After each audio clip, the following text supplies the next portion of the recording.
Good morning students, मैं बात कर रही हूँ एमएससी फाइनल ईयर क्लास की केमिस्ट्री डिपार्टमेंट से। केमिस्ट्री के अंदर हम आप लोगों को सबसे पहले इंट्रोड्यूस करवाते हैं आपके सिलेबस से कि आपके लिए कौन कौन सी बुक्स, आपके कौन कौन से पेपर्स हैं।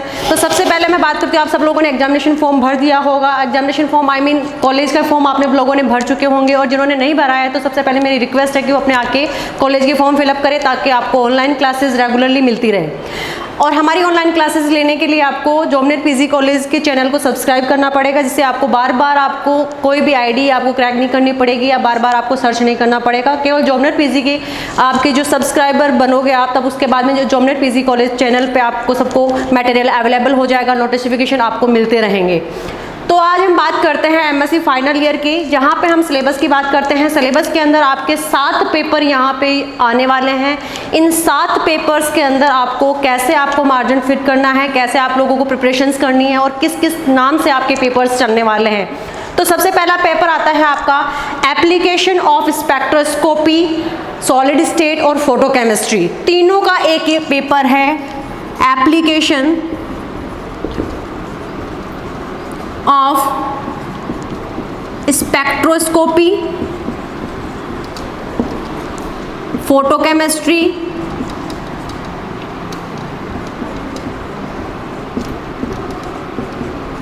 और सॉलिड स्टेट। देखो, इन तीनों का आपको पहला पेपर है। एप्लीकेशन स्पेक्ट्रोस्कोपी यहाँ पे 3 यूनिट कवर करती है। 1 यूनिट आपकी फोटोकेमिस्ट्री की है और 1 यूनिट आपकी सॉलिड स्टेट की है। ये आपका पहला पेपर है जो 100 मार्क्स का है। कितने मार्क्स का है? 100 मार्क्स का है। दूसरा पेपर जो आपका है, यहाँ पे जो हम दूसरे पेपर की बात कर रहे हैं, वो है bio inorganic, bio organic, bio physical chemistry. ये आपका है 75 मार्क्स का आपका पेपर है।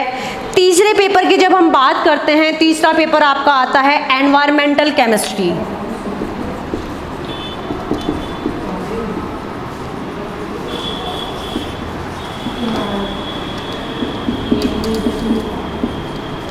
और ये एनवायरमेंटल केमिस्ट्री आपकी 50 मार्क्स की है। ये सभी के लिए नेसेसरी पेपर्स हैं, चाहे वो ऑर्गेनिक स्पेशलाइजेशन करे, चाहे वो इनऑर्गेनिक स्पेशलाइजेशन करे और चाहे वो फिजिकल स्पेशलाइजेशन करे। ये तीनों पेपर सभी के लिए मस्ट है। अब आते हैं आपके पास में इलेक्टिव पेपर के नाम से जो नाम आते हैं, ये आपके पास में 4 पेपर्स और आते हैं। अगर आप स्पेशलाइजेशन ऑर्गेनिक से करते हो, और मोस्टली सभी बच्चों ने ऑर्गेनिक स्पेशलाइजेशन से अपना फॉर्म फिलअप किया है, तो पहला आता है ऑर्गेनिक सिंथेसिस फर्स्ट, नंबर 4 पे, 5 पे ऑर्गेनिक सिंथेसिस नंबर सेकंड, 6 पे आपका हेट्रो साइकिल और नेक्स्ट पे आपका आता है नेचुरल प्रोडक्ट।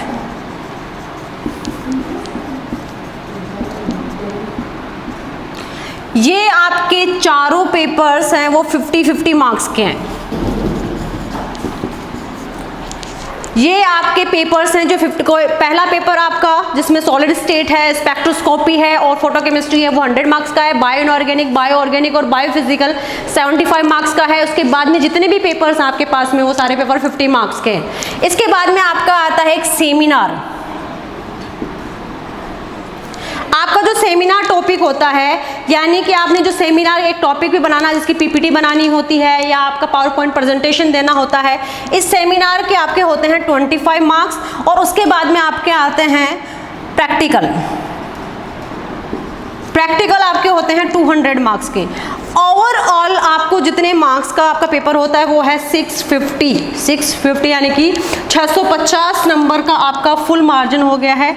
अब इस 650 के अंदर आपको बता दूं, ये जो चारों पेपर हैं ये आपने खुद चूज़ किए हैं। ऑर्गेनिक स्पेशलाइजेशन के अंदर 4 पेपर स्पेशलाइजेशन के होते हैं और सभी ने अपना स्पेशलाइजेशन ऑर्गेनिक भरा है, और उसी के अकॉर्डिंग मैंने आपको ये आपका सिलेबस बताया है कि सिलेबस में आपके कौन कौन से पेपर चलने वाले हैं। एक बार ध्यान से देख लेना, आपके पहला paper application of spectroscopy, photochemistry and solid state है।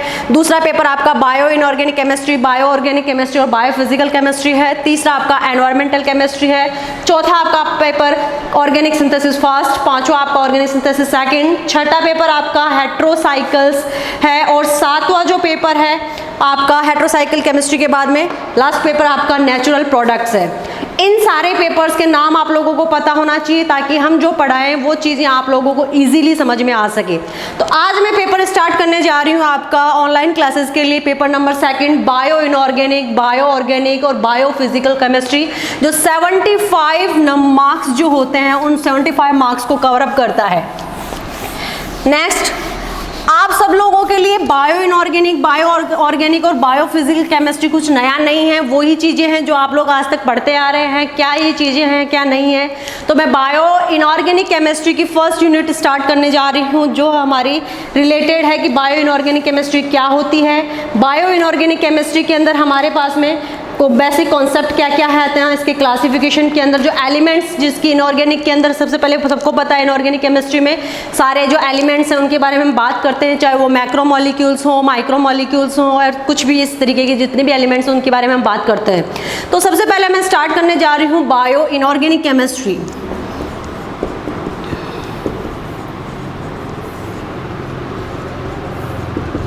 बायो इनऑर्गेनिक केमिस्ट्री, देखो बायो इनऑर्गेनिक केमिस्ट्री सबसे पहले तो हमें ये पता होना चाहिए कि हमारे पास में बायो इनऑर्गेनिक केमिस्ट्री होती क्या है। बायो इनऑर्गेनिक केमिस्ट्री की हम नॉर्मली बात करें तो बायो इनऑर्गेनिक केमिस्ट्री का मतलब होता है the one of the most recently explored या आपका explored field of organic chemistry. जितने भी ऑर्गेनिक केमिस्ट्री का उसका विस्तृत जो आपका सारा फील्ड है वो क्या कहलाता है, आपका बायो इनऑर्गेनिक केमिस्ट्री कहलाता है। It is the relation between biological process and the inorganic materials.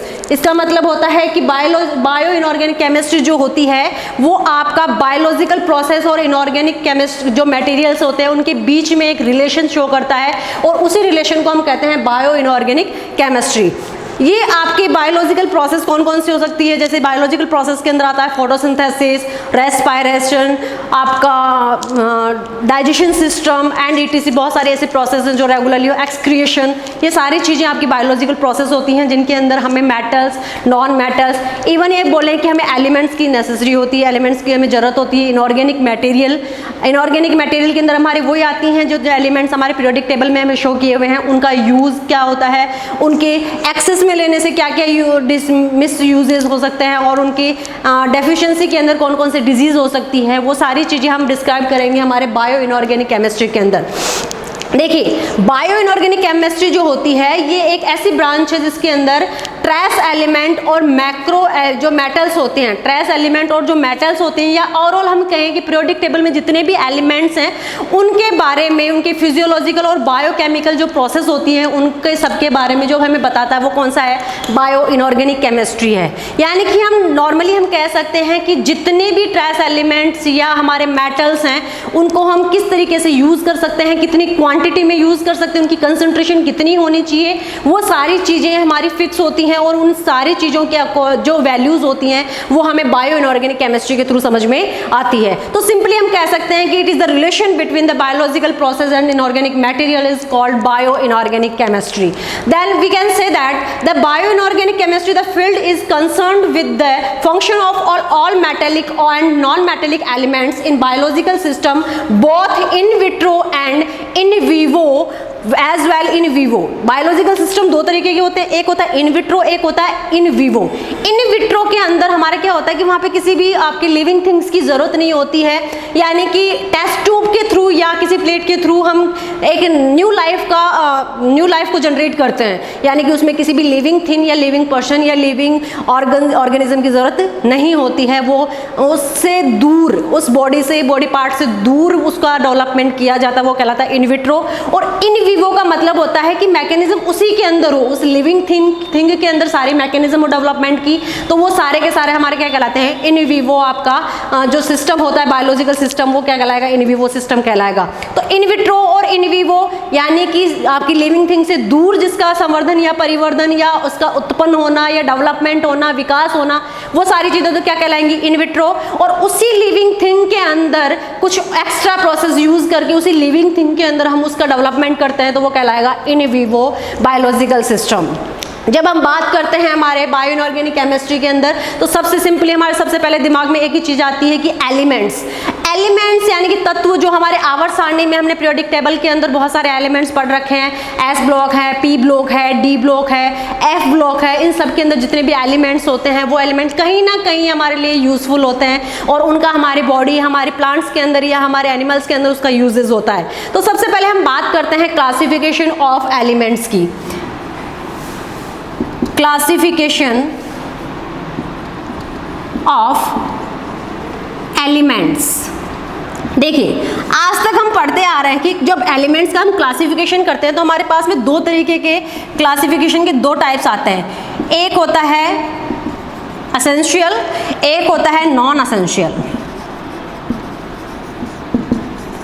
Essential class elements और नॉन एसेंशियल एलिमेंट्स। देखिए, एसेंशियल एलिमेंट्स वो होते हैं जिनको हमारे शरीर की बहुत ज़्यादा ज़रूरत होती है, जिनके बगैर हमारे शरीर में कुछ ना कुछ विकृति आ जाती है या फिर हमारे उसके बगैर काम नहीं चल पाता है। वो सारे क्या होते हैं हमारे एसेंशियल। और नॉन एसेंशियल का मतलब होता है जिनके लिए हमारी कोई भी बायोलॉजिकल प्रोसेस रुकती नहीं है, जिन एलिमेंट्स की वजह से हमारी कोई बायोलॉजिकल प्रोसेस रुकती नहीं है। हाँ, कुछ ना कुछ हल्की फुल्की कमी तो आ सकती है, लेकिन जिनकी इतनी ज़रूरत हमारी बायोलॉजिकल प्रोसेस में ज़रूरत नहीं होती है, वो हमारे क्या कहलाते हैं? नॉन एसेंशियल एलिमेंट्स कहलाते हैं।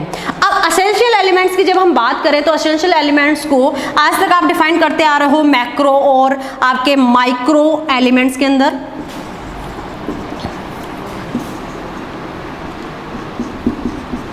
मैक्रो एसेंशियल एलिमेंट और माइक्रो एसेंशियल एलिमेंट। देखिए, मैक्रो एसेंशियल एलिमेंट्स जिसको आप बोल सकते हो बृहद संख्या, या जिनकी ज़रूरत हमें बहुत ज़्यादा होती है, जिनके बगैर ये मान लो कि हमारे कोई दैनिक जीवन के अंदर जो क्रियाएं होती हैं, मेटाबॉलिज्म मान लो, रेस्पिरेशन मान लो, आपका ब्लड प्रेशर मान लो, हार्ट बीट मान लो, इन सभी के अंदर जो चेंजेस डेवलप कर सकते हैं वो हमारे कौन से होते हैं? मैक्रो मॉलिक्यूल्स होते हैं। अब मैक्रो एसेंशियल एलिमेंट्स होते हैं। अब ये मैक्रो एसेंशियल एलिमेंट आपके हो सकते हैं carbon, hydrogen, nitrogen, oxygen, sodium, potassium, आपका कैल्शियम, कैल्शियम, और कैल्शियम के बाद में आपका मैग्नीशियम, फास्फोरस, सल्फर, क्लोरीन, और नेक्स्ट हम अब आपकी बात करें Fe यानी कि आयरन। ये सारे के सारे आपके क्या है?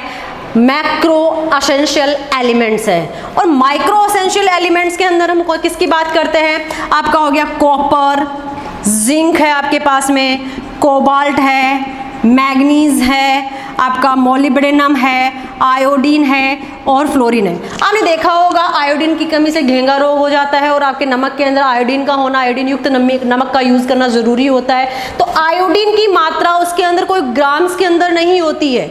जब हम 1 किलो आपका NaCl सोडियम क्लोराइड लेते हैं या आपका 1 किलो नमक जो लेते हैं हम, उस 1 किलो नमक के अंदर कुछ मिलीग्राम्स यानी कि एक छोटी सी ड्रॉप के मान लो या एक छोटी सी चम्मच जो हमारे बेबी फीडिंग की जो चम्मच होती है उससे भी कम क्वांटिटी की आपकी आयोडीन उसके अंदर मिली हुई होती है। लेकिन अगर उस आयोडीन की अगर उस डेफिशिएंसी होगी उस नमक के अंदर, तो हमें नॉर्मली जो हम यूज़ करते हैं उस नमक का, तो उसके बाद भी हमें घेंगा या ग्वाइटर जो रोग होता है या डिजीज़ जो होती है वो हो सकती है किसकी कमी से? आयोडीन की कमी से। ठीक है, तो हमें इसकी ज़रूरत तो बहुत कम मात्रा में आती है, कुछ ही मिलीग्राम्स के अंदर इसकी क्वांटिटी हमें चाहिए होती है। ये जो माइक्रो एसेंशियल एलिमेंट्स हैं इनकी क्वांटिटी हमें बहुत कम चाहिए होती है, लेकिन ये भी बॉडी के लिए उनकी बायोलॉजिकल प्रोसेस को कंप्लीट करने के लिए नेसेसरी होते हैं। इनकी कमी होने से बहुत सारे डिजीज डेवलप हो जाते हैं। मैक्रो मॉलिक्यूल्स में भी यही होता है। मोस्टली हमारा मैक्रो मॉलिक्यूल्स के अंदर क्या होता है? कार्बन, हाइड्रोजन, नाइट्रोजन और ऑक्सीजन।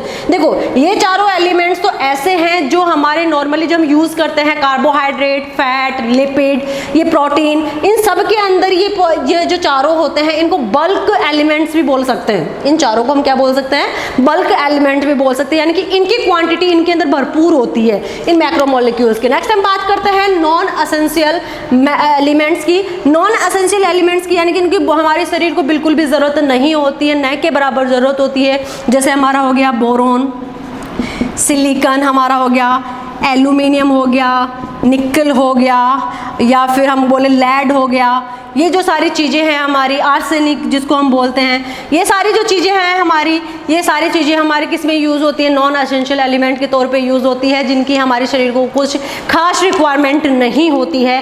बट हाँ, प्लांट्स के अंदर इसकी रिक्वायरमेंट होती है, इनकी वजह से इनकी जो रिक्वायरमेंट और नॉन एसेंशियल वाले जो ये हैं, बोरोन, सिलिका, एल्यूमिनियम, निकल वगैरह, इन सब की वजह से कुछ ना कुछ डिजीज़ हमारे शरीर में भी डेवलप हो जाती है, लेकिन इनकी इतनी ज़रूरत नहीं होती है। तो ये आज हमने बात की बायो इनऑर्गेनिक केमिस्ट्री क्या होती है। तो मैंने सिंपली आपको बताया था कि it is the relation between the biological process and the inorganic material. तो इसके बारे में जब इनऑर्गेनिक मटेरियल की जहाँ बात आती है, तो इनऑर्गेनिक मटेरियल की बात करते हैं, हमें सबसे पहले समझ में आते हैं एलिमेंट्स, और एलिमेंट्स हमने आज तक पढ़ रखे हैं पीरियोडिक टेबल के अंदर। तो पीरियोडिक टेबल के अंदर हमने जितने भी एलिमेंट्स पढ़े हैं उनका कहीं ना कहीं यूज़ होता है, वो मैक्रोमोलिक्यूल्स के तौर पे हो, माइक्रोमोलिक्यूल्स के तौर पे हो, एसेंशियल एलिमेंट्स के तौर पे हो, या आपके मान के चलो कि नॉन एसेंशियल एलिमेंट्स के तौर पे हो। वो डिपेंड करता है कि हम उनकी कैटेगरी को किस तरीके से डिफाइन कर रहे हैं। उसके बाद में आते हैं उनकी प्रेजेंस के आधार पे क्लासिफिकेशन हो सकता है। प्रेजेंस के आधार पे क्लासिफिकेशन का मतलब है कि ये सेल्युलर है या आपका एक्स्ट्रा सेल्युलर फ्लूइड के अंदर प्रेजेंट होने वाले हैं, या सेल्युलर फ्लूइड के अंदर रहने वाले होते हैं, या इनसाइड द साइटोप्लाज्म के अंदर रहने वाले हैं। इनके आधार पर भी इनका क्लासिफिकेशन हो सकता है। नेक्स्ट हम क्लासिफिकेशन करते हैं इनके प्रेजेंस या इनकी क्वांटिटी, या आप मान लो उनको जहाँ जहाँ पाए जाते हैं, कुछ कुछ मिनरल एलिमेंट कौन कौन से होते हैं, बल्क एलिमेंट कौन कौन से होते हैं, ट्रेस एलिमेंट किसको। हाँ, हमने बात की थी पहले जो हमारे मेटल और ट्रेस एलिमेंट्स। तो मेटल और ट्रेस एलिमेंट्स में क्या क्या डिफरेंसेस होते हैं वो आपको बताएंगे हम कल की क्लास के अंदर। उसके लिए हम बात करते हैं, आज हमारी जो क्लासिफिकेशन है वो एसेंशियल एलिमेंट्स के ऊपर हमारी क्लासेस, कल हम इसको कंटिन्यू करेंगे। एसेंशियल एलिमेंट्स क्या होते हैं, कितने टाइप्स के हो सकते हैं, किस किस बेस पर इन एसेंशियल एलिमेंट्स का हम क्लासिफिकेशन कर सकते हैं, और फिर हम वन बाय वन जितने भी हमारे एलिमेंट्स आते हैं, मैक्रो एलिमेंट्स हैं आपके और या माइक्रो एसेंशियल एलिमेंट्स हैं, उनके बारे में हम वन बाय वन उनके फीचर्स के बारे में, उनके यूजेस के बारे में, उनकी बायोलॉजिकल प्रोसेस के अंदर उनकी पार्टिसिपेशन के बारे में हम बात करेंगे। आज के लिए इतना ही। Thank you.